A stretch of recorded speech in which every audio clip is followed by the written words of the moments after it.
Most men live lives of quiet desperation. It's one of my favorite quotes ever because it's true.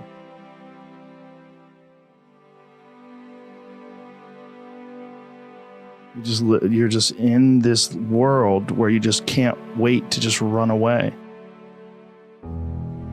But I think one of the reasons why these people have this deep-seated anger and resentment is there's a bunch of people out there that have these lives that are deeply unsatisfying. Because I think there are so many people that are working all day long doing something that is deeply unsatisfying and almost painful to them. Yeah, soul killing. Soul killing. They're stuck in traffic all day, and then they're stuck in a cubicle after that.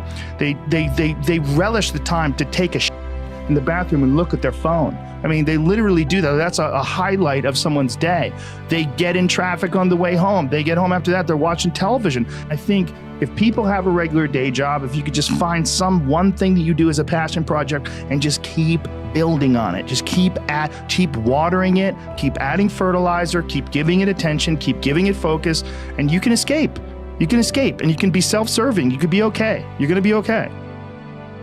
Look, man, making furniture feels good.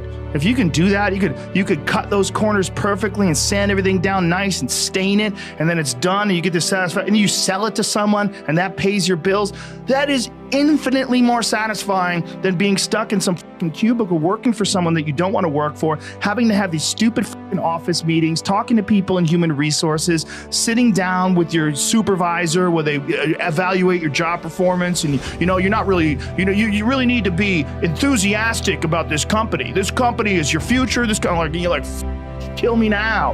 There's a lot of people out there that would way rather do something else, and I hope they understand that they can. And people that are trapped in bad situations, one of the problems is you feel like this is your future and you can't get out of that. There's no hope. There's no light at the end of the tunnel. There's no rainbow. And if you feel like that, that alone can be incredibly defining and limiting. But if you look at yourself objectively and say, okay, I'm in credit card debt, I'm working in a shitty job, I don't like what I'm doing, but I have some ideas. I need to feed those ideas. I need to feed them and water them, and I need to set aside a certain amount of time every day to just try to make those things happen. You can do that. Everyone has a different personality. They have different interests, different things that they would be really satisfied pursuing. That's not encouraged. What's encouraged is go find a job. What's encouraged is go find some place that you can shove yourself into. Go find a square hole that you can stick your round peg and just fucking jam it in there and shave down the top and the bottom so you slide in with all this extra space on the sides and feel like shit for the rest of your life because you need a job, because you're in debt, because you have credit cards, because you have student loans, because that's what everybody does. And so you do it too. That's what's wrong. You have an apartment you have to pay for. You have a car you leased. You have a wife that you have to feed. You have a child you have to raise. You have your mortgage. You have your this. You have your that. And that's where it all comes from. Well, the opportunity takes place usually when you're young and you don't have any responsibility. That's when you have your options. Well, your options are severely limited the more you gather responsibilities.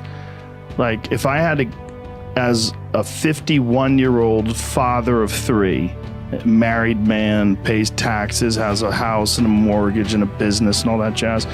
If I had to quit everything now and struggle the way I struggled as a stand-up comedian, it would never work. But the only way I could be this person now is if I took that chance when I was 21, when I was dead broke and had my cars repossessed and all that stuff. That's the only way you ever get where you want to go. You have to take a path that's dangerous, and most people want to take the safe path. And the safe path leaves you stuck in quiet desperation almost every time. It's hell. But can people just make that change? I mean, yes, look, you can, I believe they but can. You have to plan it out. The way you can change is you have to put aside enough money to give yourself a window. And then you have to have a plan, and you have to spend all your waking hours outside of whatever job you do planning your escape. And you have to come to the realization very clearly that you f***ed up and you got yourself stuck. So whatever you're doing, you have to do it like your life depends on it. If you're going to try to be an author and you're working 8 hours a day, plus commuting, plus family responsibilities or whatever else you have, whatever time that you have to attack like you're trying to save the world. You're trying to save your life. You don't want to drown. That 1.5 hours a day that you have to write, God damn, you better be caffeinated and motivated. You got to go. You got to get after it. And you got to have discipline. Most people don't have those things. Most people don't understand what it's like to really go for something. And to know that the consequences of not doing that are horrific.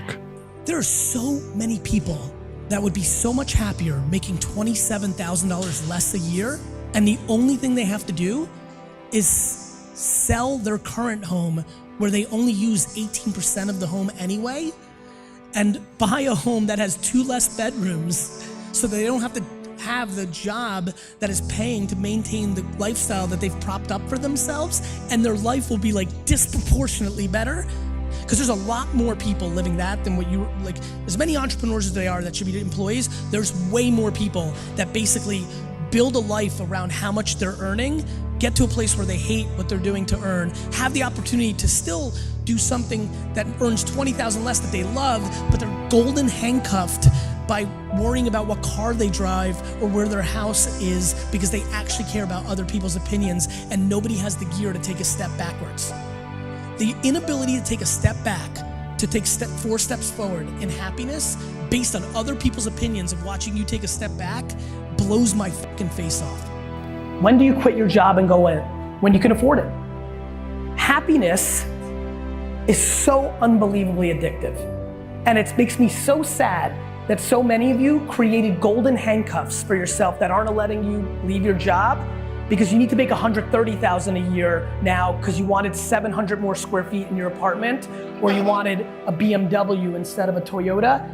And so you're not happy because you wanted 2 or 3 things that mean absolutely nothing. I promise you, when you've tasted both, when you meet people that have tasted both, I make $180,000 a year and I have stuff, but I'm not happy. And then I went making $94,000 a year, but I'm doing what I love and I'm super happy and I have a little less stuff. It's not even close to a debate. So I implore all of you to really dig deep inside of yourselves and try to figure out why you need that stuff. I'm gonna save you time. You're trying to close an insecurity gap. Let me give you another huge hint. Everybody else sucks too, so do you. If you're 21 and you have no expenses and you're living at home, you have to go high risk. As soon as you see any blood in the water, you go. If I'm 21 and I'm at home and I have no expenses and I'm making 47,000 euros, pounds, dollars, doing something I don't love, but I want to be a film person, and the first person pays me $1,500 or $1 forever, and it works, and it went well, and she, the boss of this candy store, says, I'm going to tell all my friends about you, I may jump right away. I don't have any concerns. If I'm 42 years old and I have 3 kids and a mortgage and I'm $100,000 in debt because I went to college in America and it didn't get me a good job, and I'm an accountant and I make $137,000 a year, which basically pays for my overhead, roughly, because I bought a house bigger than I needed, I bought a car bigger than I needed. This is cliche American. And somebody pays me $1,500 and they're like, I'm gonna tell all my friends, I'm gonna give up Netflix and my video games and my weekends to eventually get that to 60 or 70 or 80 or 90,000 a year before I say, okay, now I'm at 90, 137. If I actually went all in, I can close the gap on that 57,000. Now I'm gonna make the jump because I have 3 kids on mortgage and debt. Yesterday, Aaron is 25 and single and living at home. Tomorrow, he meets Sheila, falls in love, and a million things could happen. Sheila could be making $1 million a year. Different life. True. Sheila could be making no money, but he loves her so much and she wants to buy handbags every day, and now he has a bigger, financial problem. Sheila wants to be his partner. He wants to buy handbags. It's not cliche, it's life. But you jump when you can afford to drown. You jump when you can afford to drown.